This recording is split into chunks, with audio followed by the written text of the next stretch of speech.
શિક્ષણની દુનિયામાં તમારા બધાનું હાર્દિક સ્વાગત છે। આજનો આપણો ટોપિક છે જરાયો વિન્યાસ।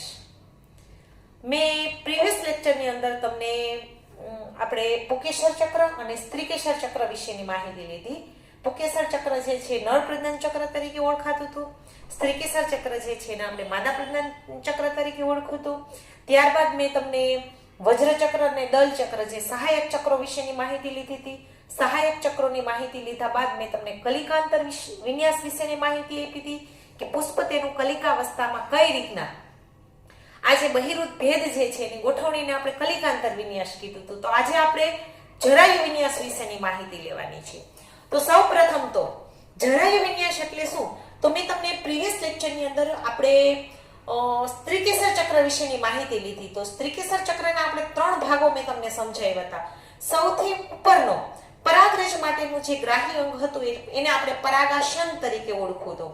ત્યારબાદ બીજાશય અને પરાગાસનને જોડતી નળી જેવી રચના હતી જેને આપણે પરાગવાહિની તરીકે ઓળખવું। અને સૌથી નીચેનો પોલી કોથળી જેવો જે ભાગ હતો એને આપણે બીજાશય તરીકે ઓળખવું। આ બીજાશયની અંદર એક ગાદી જેવો ભાગ હતો જેને આપણે જરાયુ તરીકે ઓળખવું। અને મેં તમને કીધું હતું કે બીજાશયની અંદર અંડકો જે છે એ ગોઠવાયેલા હોય છે। તો જરાયુ વિન્યાસ એટલે બીજું કાંઈ નહીં, બીજાશયની અંદર અંડકોની ગોઠવણીને જરાયુ વિન્યાસ તરીકે ઓળખવામાં આવે છે। બીજાશયમાં અંડકોની ગોઠવણીને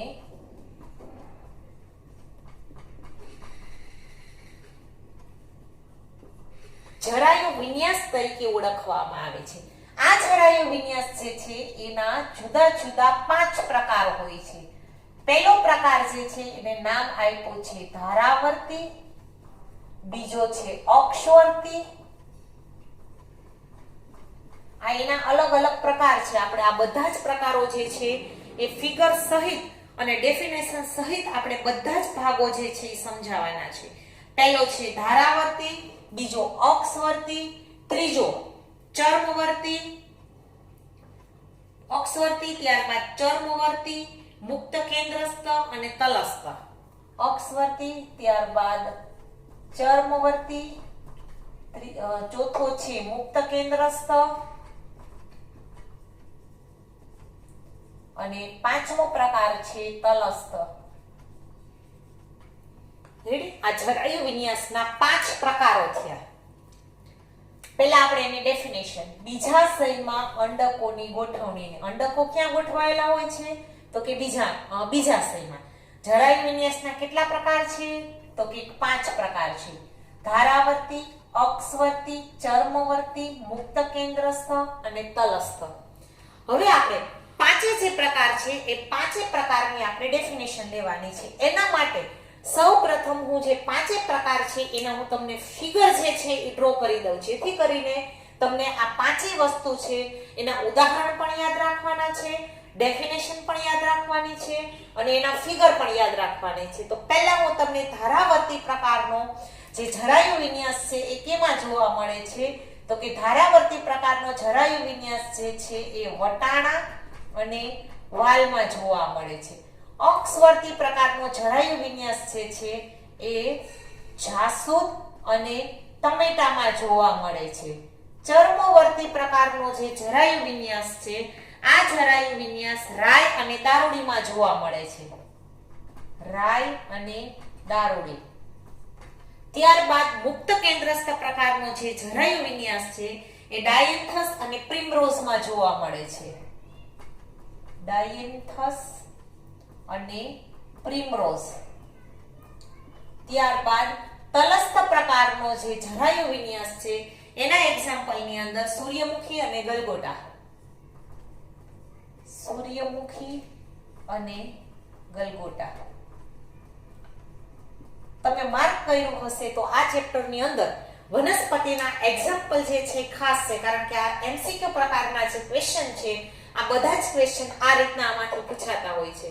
રેડી? એટલે આ રીતના મેં જે પાંચે 5 પ્રકાર છે એ પાંચે 5 પ્રકારના એક્ઝામ્પલ, ધારાવર્તી તો કે વટાણા અને વાલમાં જોવા મળે છે, અક્ષવર્તી તો કે જાસૂદ અને ટમેટા, અક્ષીય પણ કહી શકો, ચર્મવર્તી જે છે રાઈ અને દારૂડીમાં જોવા મળે છે, મુક્ત કેન્દ્રસ્થ જે છે ડાયન્થસ અને પ્રિમરોઝમાં જોવા મળે છે.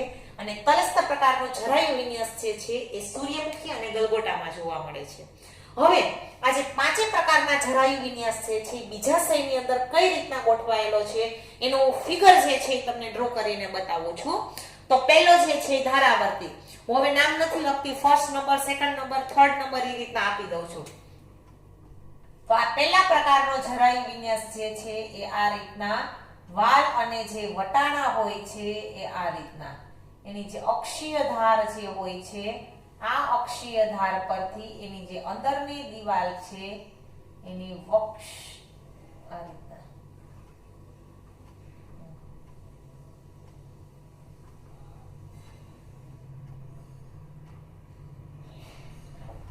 આ પહેલો અક્ષવર્તી.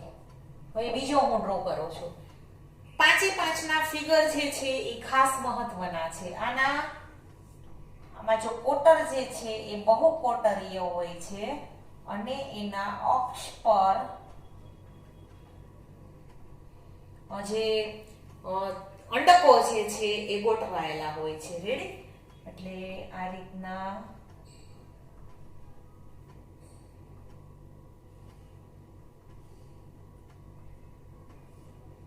ફિગર જે છે એ ખાસ છે આના, કારણ કે ફિગર ઉપરથી જ તમે વ્યવસ્થિત થિયરી જે છે એ લખી શકશો. આ એક અક્ષ થયું અને આ અક્ષ ઉપર તમારે એની ગોઠવણી બતાવવાની છે.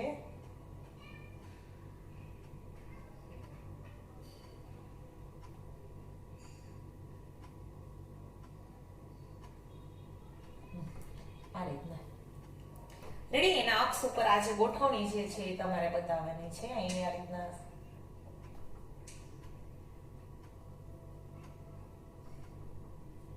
બીજું અક્ષવર્તી. ત્યારબાદ થર્ડ નંબરનો જે છે એનો હું ડ્રો કરું છું ચર્મવર્તી.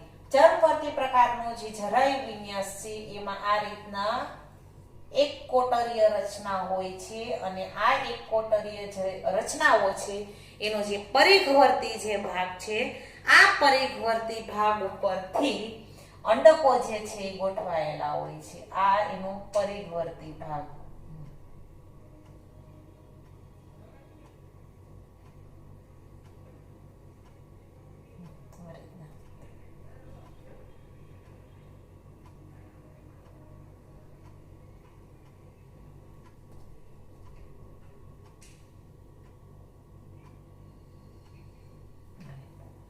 ત્યારબાદ ચોથા નંબરનો જે છે એને મુક્ત કેન્દ્રસ્થ તરીકે ઓળખવામાં આવે છે.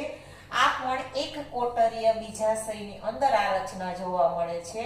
ચર્મવર્તી પ્રકારના જરાયુ વિસ્તારમાં જે કેન્દ્રનો ભાગ જે છે એની ઉપર આ રીતના જે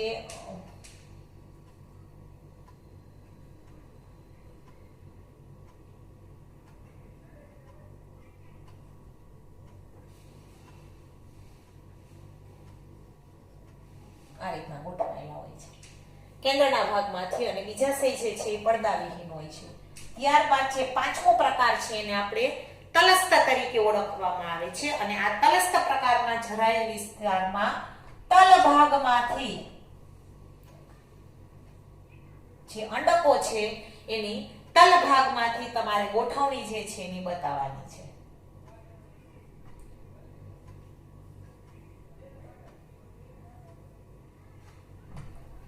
આ રીતના તલ ભાગમાં અંડક જે છે એ અહીંયા ગોઠવાયેલું હોય છે. રેડી? એટલે આ રીતના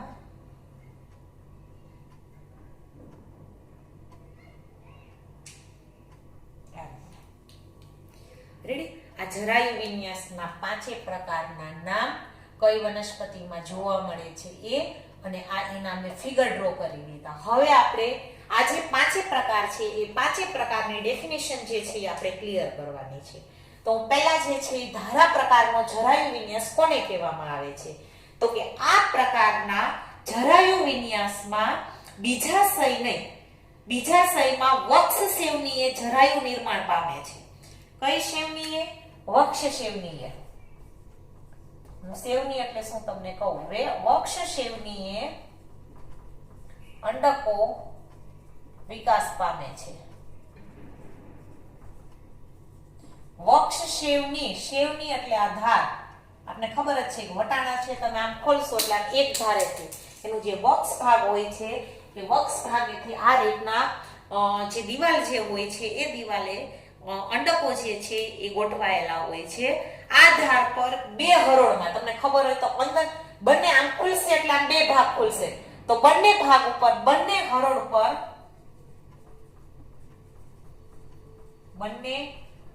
પર અંડકો ગોઠવાયેલા હોય છે.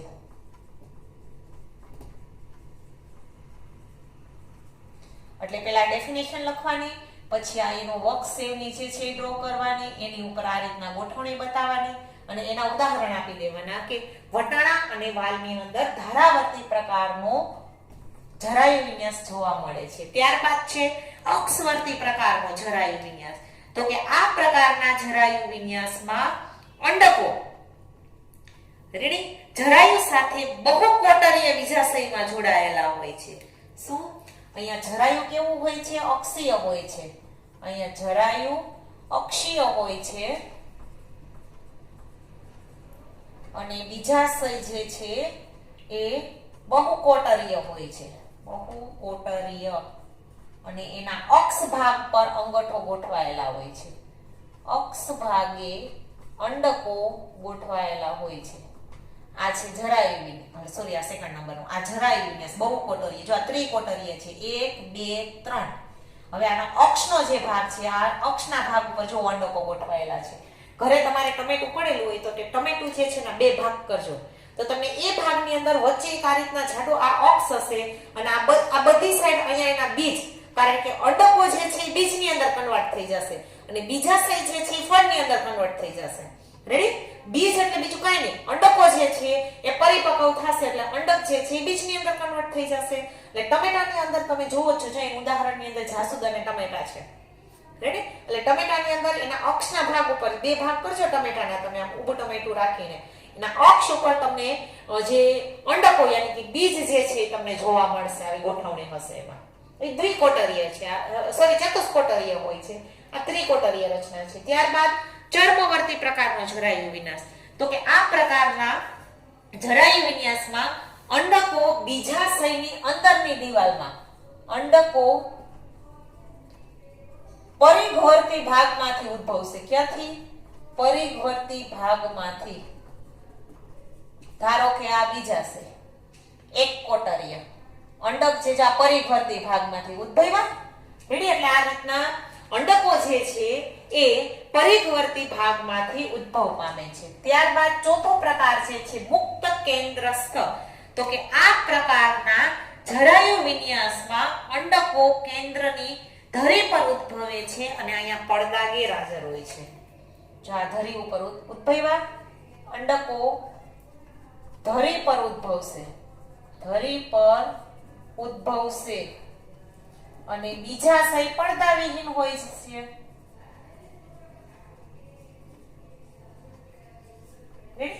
ત્યારબાદ પાંચમા નંબરનું જે છે ને આપણે નામ આપ્યું છે તલસ્થ.